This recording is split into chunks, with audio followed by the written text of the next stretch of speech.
नमस्कार दोस्तों, omniscient channel में आपका स्वागत है। और आज आप इस वीडियो में भूगोल के अति महत्वपूर्ण 20 प्रश्न और उसके उत्तर को देखने वाले हैं। दोस्तों, इस वीडियो को शुरू करने से पहले आपसे निवेदन है कि यदि अभी तक आपने मेरे चैनल को सब्सक्राइब नहीं किया, चैनल को सब्सक्राइब कीजिए, साथ साथ नोटिफिकेशन को ऑन कीजिए आने वाले वीडियो की जानकारी के लिए।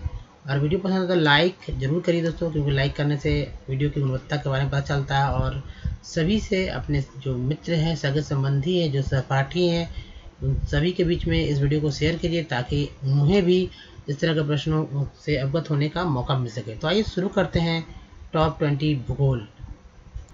तो प्रश्न नंबर 1 है दोस्तों कि अलमाटी बांध परियोजना किस नदी पर स्थित है। बहुत ही इंपॉर्टेंट प्रश्न है और जो उत्तर है वो हो जाएगा हमारा ऑप्शन ए। देखिए, ये अलमाटी बांध परियोजना 2005 में शुरू की गई है और ये उत्तरी कर्नाटक में स्थित है।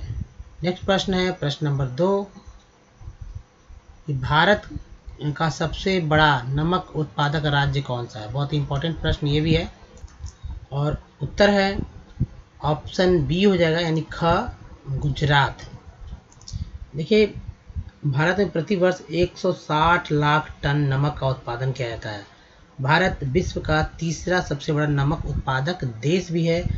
गुजरात, राजस्थान और आंध्र प्रदेश और तमिलनाडु भारत के 4 प्रमुख नमक उत्पादक राज्य हैं। ठीक है, तो देखिए बहुत इम्पोर्टेंट है।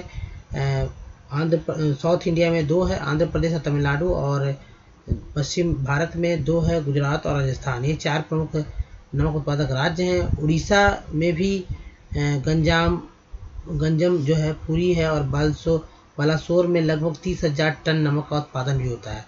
तो पूरी भारत से भी एक राज्य जहां नमक का उत्पादन होता है, लेकिन सबसे अधिक गुजरात में। प्रश्न नंबर 3 है कि उत्तर पश्चिमी पवनों के कारण, यानी दोस्तों उत्तर पश्चिम यानी जो जम्मू कश्मीर के पवन है उसके बारे में बात हो रहा है, के कारण भारत में क्या होता है। ये हमेशा शीत एक्चुअली क्या होता है, ठंडे के दिनों में ये आता है। तो ऐसा हिंट्स भी है आपके लिए। तो क्या होता है, देखिए ऑप्शन 4 है और हमारा जो उत्तर है ये हो जाएगा दोस्तों, चेन्नई में शीतकालीन वर्षा होती है। ठीक है, चेन्नई में उत्तर पश्चिमी पवनों के कारण, जम्मू कश्मीर से जो पवन उठती है उसके कारण चेन्नई में वर्षा होता है। ठीक है, तो ये उत्तरी पूर्वी व्यापारिक पवनों के कारण ऐसा होता है। आइए नेक्स्ट प्रश्न में चलते। प्रश्न नंबर जो है दोस्तों 4 है कि डेम्पियर होजेस रेखा निम्नलिखित में से किससे संबंधित है। 4 ऑप्शन है और जो हमारा उत्तर है दोस्तों ये हो जाएगा ऑप्शन जो है ए, बी और सी, यानी कि घ हो जाएगा, सुंदरबन। देखिए, सुंदरबन जो है दोस्तों पश्चिम बंगाल और बांग्लादेश से सटा हुआ है। देखिए, डेम्पियर होजेस रेखा एक काल्पनिक रेखा है जिसे 1829 और 30 में खींचा गया था। यह रेखा सुंदरबन डेल्टा की उत्तरी सीमा को दर्शाती है। यह रेखा पश्चिम बंगाल के 24 परगना जिले के समानांतर स्थित है। तो डेम्पियर और जिस रेखा के बारे में आपने जाना, बहुत सारे रेखा है जो कि भारत से जुड़े हुए हैं, जैसे कि आप रेड क्लिफ रेखा के बारे में जानते होंगे, उसके मैकमोहन रेखा के बारे में जानते होंगे। तो बहुत सारे रेखा है। तो एक रेखा जो कि जुड़ा हुआ है बांग्लादेश के साथ, समझिए इस तरह से, यानी कि सुंदरबन के बीच खींचा गया है। नेक्स्ट प्रश्न है प्रश्न नंबर 5 कि ग्लेशियर निक्षेप के लिए निम्नलिखित में से कौन सा शब्द जो है प्रयोग नहीं किया जाता है। ग्लेशियर निक्षेप के लिए बहुत ही इंपॉर्टेंट प्रश्न है और जो उत्तर है ऑप्शन हो जाएगा ख, यानी कि डी हो जाएगा, एस्केरी जो है। और ये दोस्तों देखिए, एस्केरी छोटे से पथरीले द्वीप को कहा जाता है जहां पर मानवीय जीवन यापन की संभावना कम होती है। इसे लो सी स्टैक भी कहा जाता है। बहुत इंपॉर्टेंट है, ये ध्यान रखेंगे। नेक्स्ट प्रश्न चलते हैं। प्रश्न नंबर 6 है कि ग्लेशियर से पिघलने, ठीक है, एक ये है ग्लेशियर से पिघलने, उसके बाद वाष्पीकरण और हिमस्खलन के कारण बर्फ कम होने को क्या कहते हैं। बहुत ही अच्छा है ये। और देखिए 4 ऑप्शन है और जो हमारा उत्तर हो जाएगा दोस्तों ये हो जाएगा ऑप्शन ए यानी कि अपक्षरण कहते हैं। देखिए 7 नंबर प्रश्न पे आते हैं और 7 नंबर का प्रश्न है कि राजस्थान के कुल क्षेत्रफल का कितना प्रतिशत भाग जो है थार मरुस्थल में स्थित है।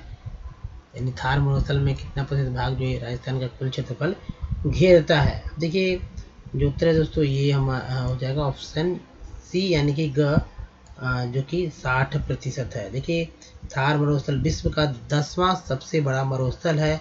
यह मरुस्थल भारतीय उपमहाद्वीप में लगभग 2 लाख वर्ग किलोमीटर क्षेत्रफल में फैला हुआ। तो याद रखेंगे थार मरुस्थल का क्षेत्रफल 2 लाख वर्ग किलोमीटर का है।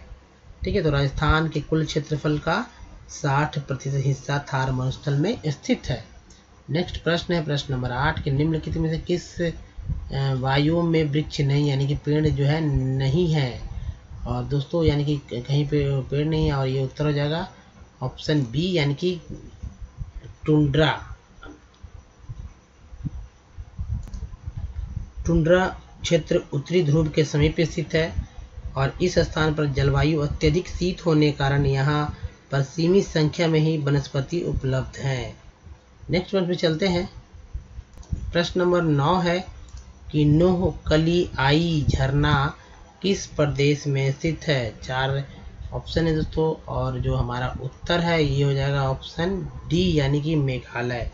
देखिए नोहकलियाई झरना मेघालय के चेरापूंजी में, जहाँ सबसे बहुत भारी वर्षा होता था पूरे विश्व में, जिसके हालांकि अब यह स्थान नहीं रहा, माशिन राम हो गया है सबसे ज़्यादा वर्षा वाला, जो कि चेरापूंजी से के बगल में ही है। अब देखिए यह जो है 1115 फीट यानी 340 मीटर जो है ऊंचा है ये झरना, और इसकी चौड़ाई जो है 75 फीट है। ठीक है, नोहकलियाई झरना मेघालय में है। नेक्स्ट प्रश्न है प्रश्न नंबर जो है 10, काचिन पहाड़ियाँ भारत के किस देश के साथ सीमा साझा करती है। और उत्तर है दोस्तों ऑप्शन जो हो जाएगा हमारा बी म्यांमार के साथ। देखिए काचिन पहाड़ियाँ म्यांमार के सुदूर उत्तर पूर्व काचिन राज्य में स्थित है, यानी कि राज्य है म्यांमार का काचिन। ठीक है, यह भारत और म्यांमार के बीच सीमा का निर्माण करती है। यह पहाड़ी अरुणाचल प्रदेश के साथ जो लगती है भारत में। नेक्स्ट प्रश्न में चलते हैं। प्रश्न नंबर जो है 11 है।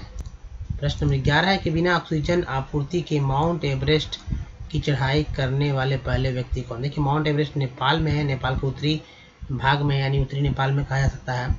और बिना ऑक्सीजन के कौन गया था, तो देखिए उत्तर दोस्तों राइनहोल्ड मेसनर। ठीक है, राइनहोल्ड मेसनर गए थे सबसे पहले। दोस्तों राइनहोल्ड मेसनर जो हैं जर्मनी के हैं और 1978 में पीटर हावेलेर के साथ बिना ऑक्सीजन के माउंट एवरेस्ट पर चढ़ाई की थी। वे समुद्र तल से 8000 मीटर से अधिक ऊंचाई वाले सभी पर्वतों पर चढ़ाई करने वाले पहले व्यक्ति हैं। अब जानते हैं कि माउंट एवरेस्ट की ऊंचाई जो है 8848 मीटर है। आइए नेक्स्ट प्रश्न में चलते हैं। प्रश्न नंबर 12 है कि भारत में अधिकांश किस प्रकार के वन पाए जाते हैं। ये इम्पोर्टेंट है सभी के लिए, एक कॉमन कंसेप्ट होना चाहिए। देखिए उत्तर है दोस्तों ऑप्शन जो हो जाएगा हमारा ए यानी कि उष्ण कटिबंधीय पर्णपाती वन। भारत में अधिकांश उष्ण कटिबंधीय पर्णपाती वन पाए जाते हैं। इन्हें मानसून वन भी कहा जाता है और यह वन 70 से 200 सेंटीमीटर वर्षा वाले क्षेत्रों में पाए जाते हैं। इन वनों में चंदन, शीशम, महुआ, साल, टीक और बांस जैसे वृक्ष भी पाए जाते हैं। तो इम्पोर्टेंट है चंदन शीशम के लिए ज़्यादा ये। तो आइए नेक्स्ट प्रश्न पे चलते हैं। प्रश्न नंबर जो है 13 कि संकोश नदी, नाम नया है, संकोश नदी किन 2 राज्यों के बीच जो है सीमा बनाती है। और दोस्तों उत्तर है ऑप्शन बी यानी असम और अरुणाचल प्रदेश के बाद। तो असम और अरुणाचल प्रदेश के बीच जो है संकोश नदी सीमा बनाती है। अब दोस्तों देखिए संकोश नदी उत्तरी भूटान से निकलती है, याद रखिएगा ये संकोश नदी जो निकलती है भूटान देश से निकलती है और असम में यह नदी ब्रह्मपुत्र में सम्मिलित हो जाती है। बहुत इंपॉर्टेंट बात है ये। यह नदी असम और अरुणाचल प्रदेश के बीच सीमा का निर्माण भी करती है। संकोच नदी म्यांमार उत्तरी भूटान से निकलती है संकोच नदी। नेक्स्ट प्रश्न में चलते हैं। प्रश्न नंबर जो है 14 है, बहुत इंपॉर्टेंट, कि पीर पंजाल पर्वत श्रेणी किस राज्य में स्थित है। इस तरह के कौन कौन से राज्य में कौन कौन सी श्रेणियाँ स्थित है, आप इस तरह जो इस पर अगर कुछ विशेष जानते हैं तो याद रखिए, नहीं तो याद कर लीजिए। देखिए आने वाले समय में इस तरह के वीडियो भी आएगा। देखिए जो उत्तर है वो हो जाएगा ऑप्शन बी, यानी कि ख, जम्मू कश्मीर राज्य में। देखिए पीर पंजाल श्रेणी आंतरिक हिमालय में स्थित है। यह पूर्व पश्चिम और हिमाचल प्रदेश और जम्मू कश्मीर व पाकिस्तान अधिकृत कश्मीर में यानी पीओके में स्थित है। इसकी ऊंचाई 1400 मीटर से 4100 मीटर के बीच है। ठीक है, पीर पंजाल तो मैक्सिमम 4100 मीटर की ऊंचाई है, मिनिमम 1400 मीटर की ऊंचाई है। नेक्स्ट प्रश्न में चलते हैं। प्रश्न नंबर 15। प्रश्न नंबर 15 है कि निम्नलिखित में से किस नदी का उपयोग ओलिव रिडले कछुआ अंडे देने के लिए करते हैं। बहुत इंपॉर्टेंट प्रश्न है और उत्तर दोस्तों ए बी सी डी यानी क ख ग में हो जाएगा क ही, यानी कि ऑप्शन ए देवी नदी। देखिए देवी नदी जो है महानदी के एक प्रमुख शाखा है और ये उड़ीसा में बहने के बाद बंगाल की खाड़ी में गिरती है देवी नदी। नेक्स्ट पर चलते हैं। प्रश्न नंबर जो है दोस्तों 16 कि भारत ओमान रिफाइनरीज लिमिटेड निम्नलिखित में किस रिफाइनरी का कार्य करती है। उत्तर है दोस्तों ऑप्शन बी हो जाएगा, यानी कि बिना रिफाइनरी के काम करती है। देखिए बिना तेल शोधन कारखाना मध्य प्रदेश के सागर में स्थित है।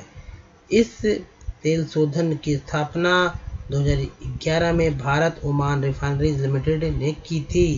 बहुत ही इम्पोर्टेंट, बिना रिफाइनरी नाम ही थोड़ा हटकर है।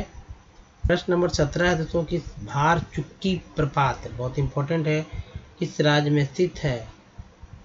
और जो आंसर है वो हो जाएगा ऑप्शन क, यानी कर्नाटक। देखिए भार चुक्की प्रपात बेंगलोर से 130 किलोमीटर दूर स्थित है। वास्तव में जल प्रपात शिव समुद्रम प्रपात का ही एक हिस्सा है। आइए नेक्स्ट पर चलते हैं। प्रश्न नंबर 18 कि खारदुंगला पर्वतीय दर्रा किस राज्य में स्थित है। दोस्तों दर्रा से संबंधित भी एक वीडियो बहुत ही इंपॉर्टेंट है जो कि बहुत ही जल्द ही आएगा। और देखिए उत्तर दोस्तों ये हो जाएगा ऑप्शन सी, यानी कि ग, जम्मू कश्मीर राज्य में। प्रश्न नंबर 19 है कि ताप के अंतर का उपयोग निम्नलिखित में से किस अवधारणा के लिए किया जाता है। तो उत्तर दोस्तों ये ऑप्शन हो जाएगा हमारा क, यानी मानसून। आइए नेक्स्ट प्रश्न 20वां प्रश्न में चलते हैं और प्रश्न बहुत इंपॉर्टेंट है दोस्तों कि निम्नलिखित में से पिडमोंट पठार का उदाहरण कौन सा है। और देखिए उत्तर है ये ऑप्शन हो जाएगा ग, यानी कि मालवा पठार। पिडमोंट पठार एक तरफ झुका हुआ होता है तो दोस्तों ये मालवा का पठार है, पिडमोंट पठार का उदाहरण। तो दोस्तों ये था 20 अति महत्वपूर्ण जो कि आपके परीक्षाओं के दृष्टिकोण से साथ साथ व्यवहारिक और नया जो है प्रश्न ट्रेंड जो है दोस्तों इस तरह के पूछे जाते रहे हैं। तो अगर वीडियो कैसा लगा मुझे अपने कमेंट के माध्यम से ज़रूर बताइए। अगर वीडियो अच्छा लगा तो चैनल को सब्सक्राइब कीजिए और दोस्तों लाइक का बटन जरूर दबाइए, सबसे इम्पोर्टेंट है लाइक का बटन दबाने के लिए। साथ साथ देखिए शेयर करना नहीं भूलेंगे। अधिक से अधिक लोगों तो शेयर कीजिए, अधिक से अधिक लोगों को बताइए इस तरह के वीडियो के बारे में, हमारे चैनल के बारे में, और नोटिफिकेशन ऑन कीजिए आने वाली वीडियो के लिए सबसे पहले। तो धन्यवाद, थैंक्स फॉर वॉचिंग। मिलते हैं नेक्स्ट वीडियो में।